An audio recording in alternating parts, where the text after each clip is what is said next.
بسم اللہ الرحمن الرحیم۔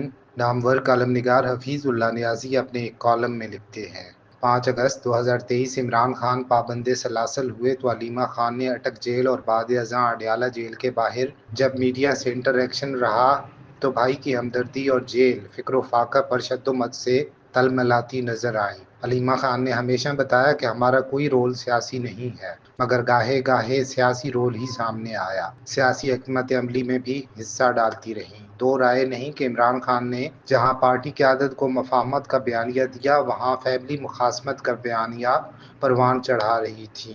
مفاہمت کا مخالف پی ٹی آئی، سوشل میڈیا اور پارٹی ورکر سپورٹرز کا علیمہ خان کے پیچھے صف بند ہونا عین فطری عمل تھا۔ علیمہ خان کا پی ٹی آئی سیاست پر چھا جانا عمران خان کے پسند ناپسند سے قطع نظر ایک فطری عمل ہے۔ علیمہ خان کو 2 سال میں جتنی میڈیا کوریج اور پروجیکشن ملی ہے، اس کا منطقی نتیجہ کہ قیادت منتقل ہو چکی ہے۔ ایسے مواقع بھی کہ دن رات میڈیا کوریج ملتی رہی۔ اسٹیبلشمنٹ کی بھی اپنی منطق۔ علیمہ خان کی بنفس نفیس ایسی گرفتاری ہوئی جس کی کوئی تک نہیں تھی۔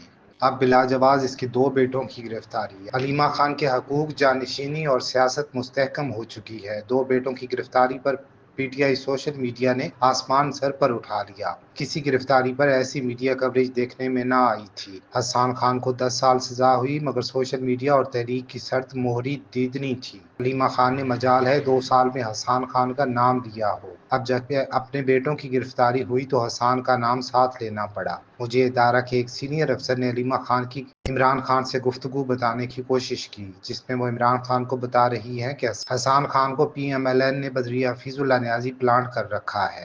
حسان خان کو جب 10 سال کی سزا ہوئی تو ایک کزن کا میرے جاننے والوں کے سامنے کہنا کہ والد 10 سال سزا دلوا کر اپنے بیٹے کی امیج بلڈنگ کروا رہا ہے۔ اب جبکہ میری کتاب میں علیمہ خان باقاعدہ نمبر 1 لیڈر ہیں، ان کی جانشینی میں پارٹی انتشار اور باہمی بد اعتمادی نے فروغ پانا ہے۔ البتہ عمران خان کے ماننے چاہنے والے علیمہ خان کی ڈیفیکٹو قیادت میں متحد و متفق ہیں۔ عمران خان جیل میں موجود قیادت کا خلا نمایاں تھا، جو اب پر ہو چکا۔ اسٹیبلشمنٹ کی تدبیر یا بد تدبیر وقت بتائے گا۔ علیمہ خان اسٹیبلشمنٹ کے لیے مزید مشکلات پیدا کریں گی یا فائدہ مند رہیں گی؟ بات حتمی۔ اب علیمہ خان سے جانشینی واگزار کروانا ممکن نہیں رہا۔ آج سوال یہ نہیں کہ عمران خان جانشین چاہتے ہیں یا نہیں، بلکہ سوال اتنا کہ وہ بامر مجبوری جانشین کو قبول کر پائیں گے یا نہیں۔